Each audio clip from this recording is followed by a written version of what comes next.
आपण बनवणार आहोत दह्यापासून कढी, ती पण भजीवाले।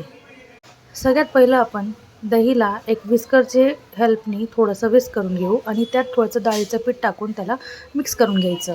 दुसरीकडे फोडणी देण्यासाठी आपण आलं, लसूण आणि हिरव्या मिरच्यांना ठेचून घ्यायचं। ठेचल्याने काय होतं की त्याची चव सुंदर आणि अप्रतिम येते। आता एक पातेल्यात किंवा कढईत तेल गरम करायचं आणि त्याच्यात मोहरी, जिरे आणि थोडीशी बडीशेपसुद्धा टाकायची। बडीशेपने एक वेगळी चव येते। त्याच्यानंतर आपण ठेचलेला आलं, लसूण आणि हिरव्या मिरच्यांचं ठेचा त्यात टाकायचं आणि त्याला थोडंसं स्टीर करायचं। त्याच्यानंतर गॅसचा फ्लो थोडंसं कमी करायचं आणि आपण जे दहीला हे केलेलं आहे, डाळीचं पीठ टाकून ते त्याच्यात टाकायचं आणि कालवायचं।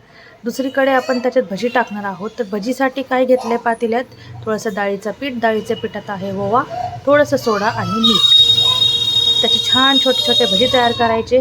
कढीला जशी उकळी आली, उकळी आल्यानंतर ते गॅस बंद करायचं आणि त्यात भजी टाकायची आणि गरमागरम सर्व करायचं। थँक्यू।